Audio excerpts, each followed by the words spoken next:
attempt to attack language and to destroy language. Where do you think it's all going? So, Mark Passio, thanks for joining us. I apologize for rescheduling you, but it's been a crazy period. No worries. I completely understand, Alex. I want to say thank you for bringing me onto the show. It's a pleasure to be here. What you talk about natural law is so simple, but also so complex. Quantify why it's so important. Well, I mean, the first thing is I'd like to clear up what natural law is not, because a lot of people have a mental definition that's quite different than what it really is. Natural law is definitely not and has absolutely nothing to do with Darwinism. It has absolutely nothing to do with the so-called survival of the fittest or the so-called law of the jungle or what people often term as the so-called natural order. These have nothing to do with what I'm referring to when I talk about natural law.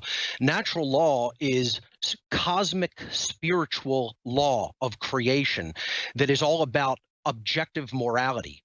It's a set of universal, inherent, objective, non-man-made, eternal, and unchangeable conditions that actually govern the consequences of the behaviors that we choose through our own free will.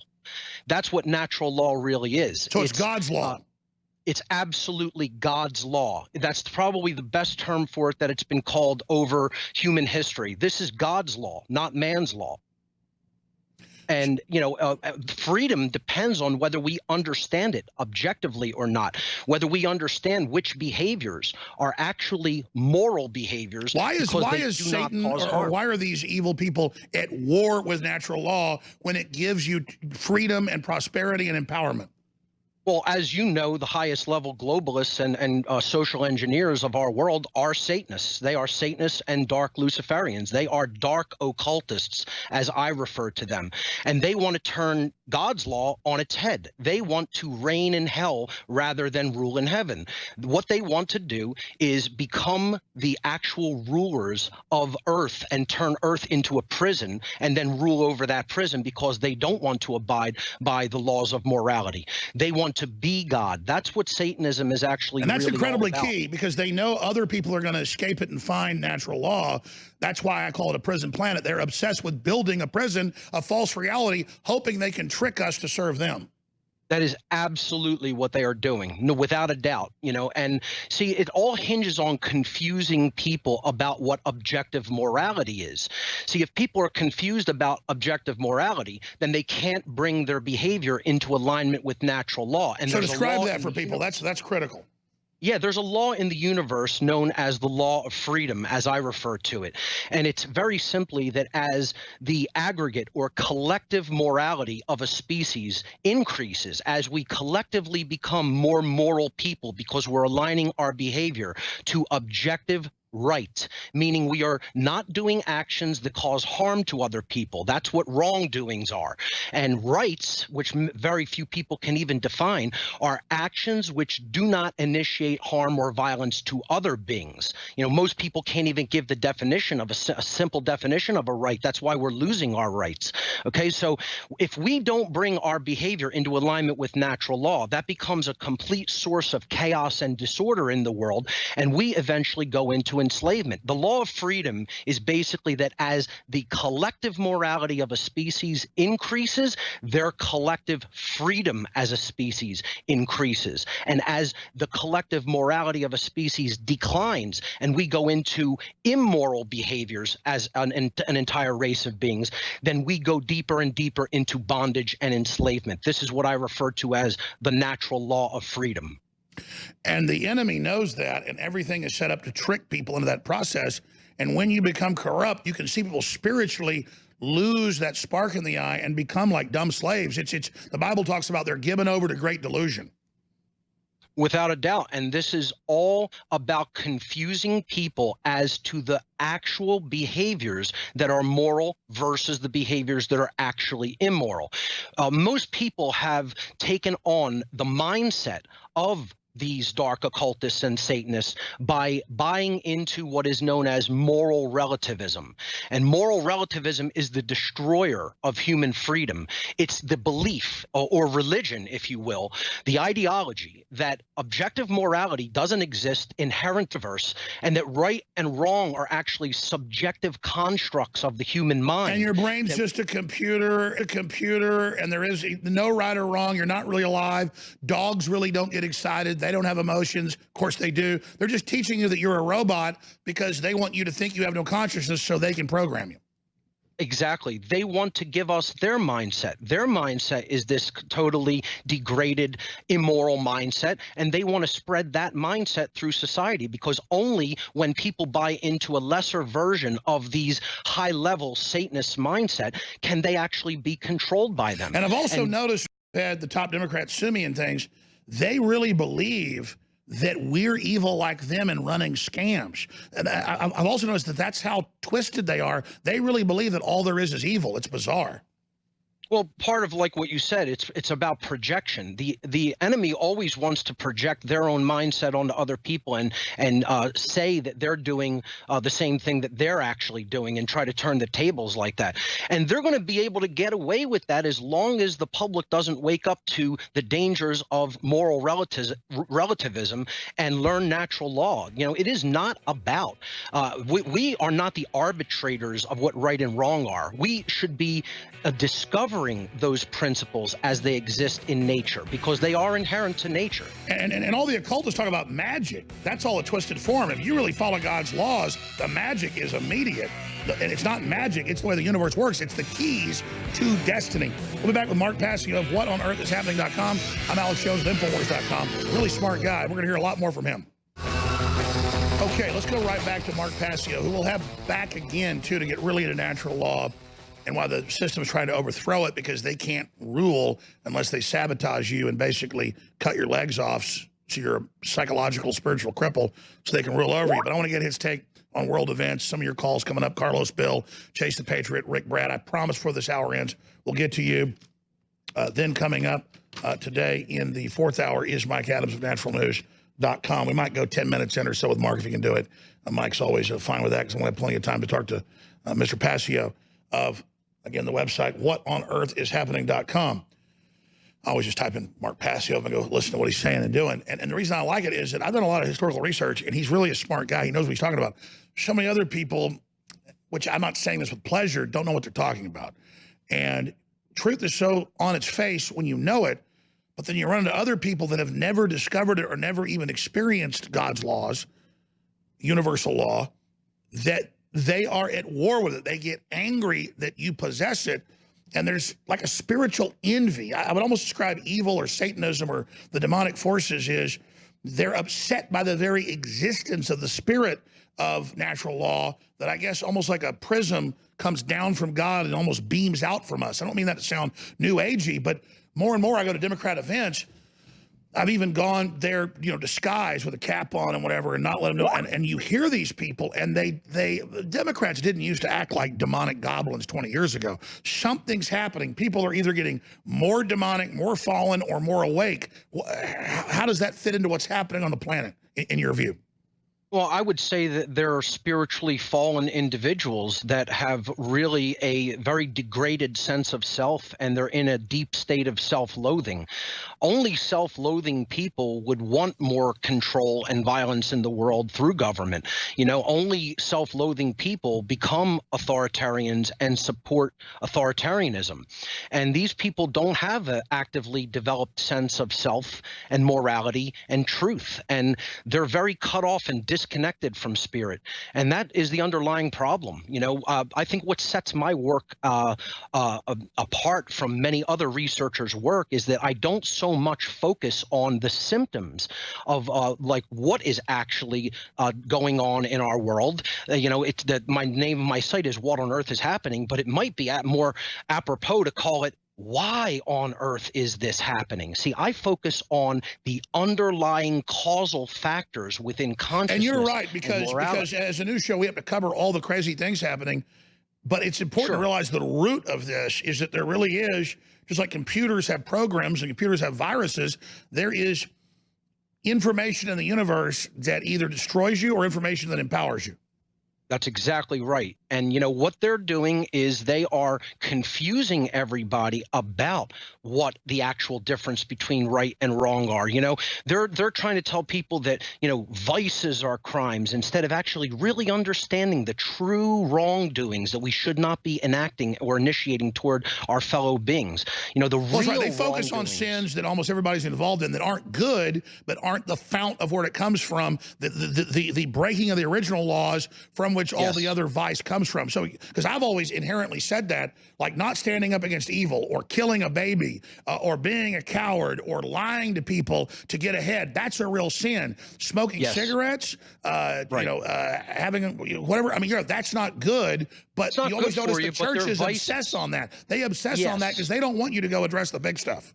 Yes, those are vices at best, not crimes. They're not actual transgressions against natural law, because the transgressions against natural law are those things that initiate aggression and violence against others. So list some of the things, I mean, the big ones that really break God's law. Yes. The real 7 deadly sins that are transgressions against all of natural law are murder, assault, rape, theft, trespass, coercion, and willfully lying. And these are all forms of theft. If you really Which willfully lying would be like a form of conspiracy, cooking up new forms of inventing evil. Yeah, like, I mean, not telling someone there's a carcinogenic substance in something that you gave them to eat, you know, something like that. I mean, you're obviously, you know, holding back necessary information and knowledge that someone needs to know, that if they don't know. So really the withholding of knowledge, the attempt to keep people in the dark, is a big sin.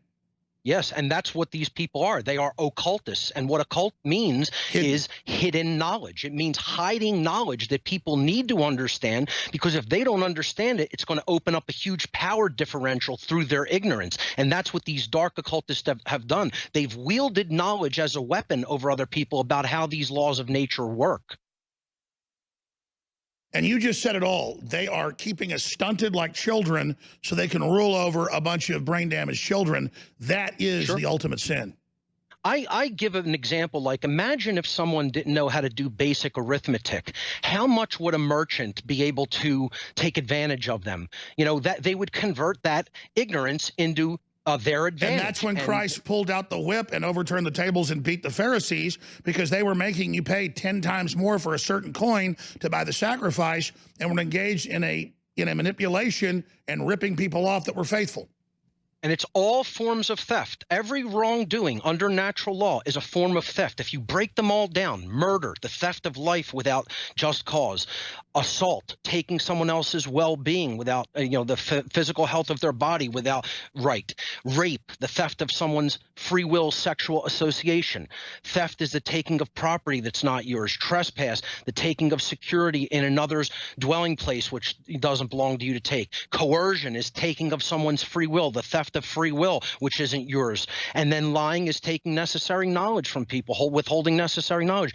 You could boil natural law down in its most simplistic form to one overarching principle: don't steal. Theft is the ultimate sin. It's the ultimate form of wrongdoing against natural law. And we even see plants and things that live in harmony versus things that come in and don't live in harmony and that are destructive. I mean, you see this as above, so below. Without a doubt. I mean, that's the principle of correspondence, that this is going on across all scales of creation, and that as our behavior, as we put our behavior out into the universe, it is going to be reflected back to us as the shared human experience. You're a smart guy. Why do you think the globalists are so scared? Give me your honest opinion on Trump, on INFOWars, on the censorship. They really dread, and I'm not trying to make ourselves the center of this, they fear. I get around senators and others, they shake in fear like we're a guillotine or something. Why do you think they're so scared? They fear any exposure of their criminal activity and of their complete deception. And anything that brings people closer into harmony with understanding truth, they want to shut down, because the works of evil are always done in darkness. They can't deceive people if people are in full knowledge. They want to maintain their power differential by maintaining their knowledge differential. And as long as the main body of the human public remains in the ignorance that they are currently in regarding regarding the laws of spirituality and the laws of morality that are embedded in nature. These criminal occultists who are really running the earth right now are going to be able to continue exercising their power differential over other people. That's why they don't want it exposed, and that's why they're going to do anything. Do you agree with me that they're super scared right now, though? They seem really scared. I think that they are worried about the possibility of this type of knowledge breaking out and becoming more mainstream. I don't know if I would go so far as to say that they're shaking in their boots, because they still have a lot of systems in place that are controlling this information. Oh, no, I agree. Their systems are in place, but their big master plan, the more they try to birth it, the more there's rumblings and earthquakes, the more they have problems, but they still steam ahead. Stay right there. We'll get into some of the contemporary stuff with you and take some calls. We're going to get back more into this later, too. Okay, Mark. Again, you could talk for 10 hours. You do great online conferences. My wife's bought some of the DVDs. I watched them. And I want to have you come to Austin sometime and do a whole presentation here, and I won't be here interrupting. It won't be radio and TV breaks interrupting. Got a bunch of callers on a bunch of the subjects. You said you were happy to get into whatever and kind of apply your research and the way things are working to it. But I wanted to just bring this up real quick. The Bible says the wicked flee when none pursue. One of my favorite Bible verses, and they use that at the beginning of True Grit, the remake of it. That's excellent in my view. But there was a motorcycle backfire last night in New York. People totally panicked like it was the end of the world, and a gun hadn't even gone off. If you pull up drudgereport.com, USA Today has evacuated because someone thought they might have seen someone with a gun. Now this shows the hysteria of still maybe 100 people a year get killed in a mass shooting. Extremely rare. But still, it's this perception. So fitting that into natural law, when people I've noticed are brought up in cities and haven't been out in the real world or haven't done carpentry or hunting or done whatever, they don't have any smarts, even street smarts. And they seem to just take whatever mainstream news tells them. They're so soft, they're so domesticated that if I heard a backfire, I wouldn't probably even pay attention. But these people are so primed that there's mass shooters everywhere that when they're out in public, they think they're about to die, even though statistically, taxis run over hundreds of people a year. I've almost been hit in New York by a taxi. But they don't have that common sense or natural law sense or differential. Whatever the system wants to project onto them, it's like they're almost a clean slate, like they're soulless. And I don't want to say they're soulless, but it seems like they've already almost given over the ghost. How would you, in your system of studying natural law, which I think so, a nice unifying field theory, how would you speak to that? Well, I would say it's absolutely true that they are domesticated and they do not understand the self-defense principle, which is one of the biggest aspects of natural law. You know, there's two unifying overarching principles that one must understand if we're going to understand the totality of natural law. And that is, first, the non-aggression principle. The non-aggression principle just simply states that it is always immoral. It's always is morally wrong to initiate violence and aggression against other sentient beings. But we have to combine that non-aggression principle with the masculine aspect, which is the self-defense principle. And this means that we have the inherent right to defend our rights, to defend ourselves and our property against people who are coming at us with violence and aggression. So self-defense is an inherent human right. And what they've done is they have socially engineered the vast majority of people, especially people in urban environments, to not understand, especially the self-defense principle. You know, we generally, as people, want to live in an environment that's not aggressive and violent, okay? But we think there's exceptions to that rule of the non-aggression principle for people in government, and that's a big morally relativistic problem. But the people in urban environments in particular, particular, really, most of them do not understand the self-defense principle, which is we always maintain the right, the inherent human right, to defend ourselves with weaponry against people who are initiating violence against us. And that's why the ownership of arms is absolutely so important and can never be given up if we're going to maintain our freedom. And shifting into the next subject, the left is everywhere, going to Mitch McConnell's house, saying they're going to stab him to death. I mean, I don't want to kill anybody offensively, but let me tell you, if I went to Mitch McConnell's house or anybody's house and said, I'm going to stab a senator, I should get arrested. They're at his house at midnight with little kids yelling and cussing. They're breaking that natural law of you would never bring kids to a gunfight, never bring kids to something, or cuss in front of them. They're about overriding every basic norm that we laid down of chivalry, which I would say is a form of natural law being projected into man's law of, hey, let's not involve women and children in this. And then somebody's putting up flyers all over New York. DrudgeReport.com has the article. It's an INFOWars article saying we're going to put Republicans in death camps. Well, that's just somebody saying that. Well, everywhere the Democrats are saying it's time to get violent. It's time to start killing. It's time to go after people. And then when some wound up white supremacist, if we even believe that, kills some poor Hispanic people, they then project it onto all Trump supporters. Again, it's like a death of logic, a death of common sense. They're the ones constantly saying, let's be dirty, let's not follow the rules, let's get violent. And then when somebody gets violent, they flip out and go, oh my gosh, you can't declare a war. And then when it starts, say, hey, you're not allowed to punch back, which I'm not in any way defending whoever did that in down there to those great people. It's evil, it's horrible, but even in the synthetic sea, they've created this idea where the left can attack, the left can censor the left-hand path, but no one else can stand against it. It's like a protected group, and they're at war with logic. If you study it historically, this is how all authoritarian regimes actually begin. There's always some sort of violent political group that is positioned as, you know, the favored people of the party that is taking over. The brown shirts. And, yeah, this was the brown shirts or the Sturmabteilung in Nazi Germany. And then they had the Night of the Long Knives, in which those people were double-crossed and thrown under the bus, and then the SS came to power. So, you know, it's always a matter of these authoritarians, I'm sorry, that actually like position the people in a position of authority up as their gods, prop them up as their gods, their priests in this priest class, this religion of authoritarianism. And, you know, then they find out that they're only going to allow them to serve their purpose for as long as they're I was about to say, there's always, whether it's fascism or communism, a useful idiot group that helps the evil guys come to power. And the globalists, I've noticed, the Satanists always are very OCD. They follow exact plans. It's almost robotic. A, do you agree with that? And B, why do they throw their own minions under the bus? And then B, why are they so robotic? Or am I wrong? They are absolutely robotic and follow very stringent guidelines in their approaches, in their whole formula that they follow, because they are trapped in the reptilian mind, the reptilian or reactive part of the brain. And this part of the brain does not allow for creation. It is simply fight or flight mechanisms, and it sticks to the same plan as long as that plan continues to work, like repetition.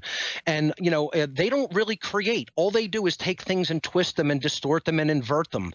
And, you know, they absolutely follow a script because, unfortunately, it has always worked. They haven't had to deviate from their plan because the public is still in a very deep level of trance and ignorance. I agree. When we come back, we'll take calls and talk about how we get out of that trance in your view. But I know Trump's not perfect. If you don't like Trump, that's fine. Give us your honest assessment. Why are they so enraged by Trump, or are they not enraged by him? Is Trump a Trojan horse?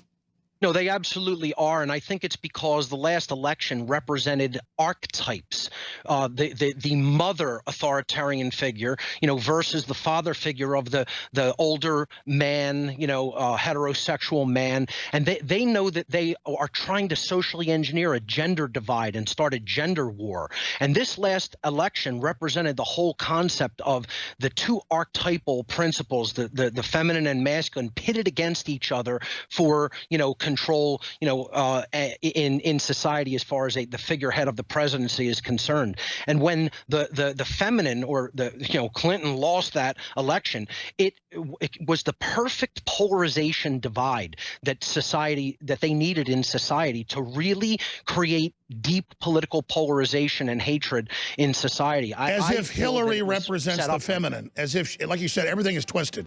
That is not a woman. But to the leftists, obviously, that this is their archetypal mother figure that they got behind. So are you hinting that there's a deeper plan, not that Trump's bad or rigged, but there's a deeper plan to create the global revolution by bringing Trump in? Let me see what you say about that. And I promise, Carlos, Bill, Chase the Patriot, Rick, Brad, we're coming to you next segment.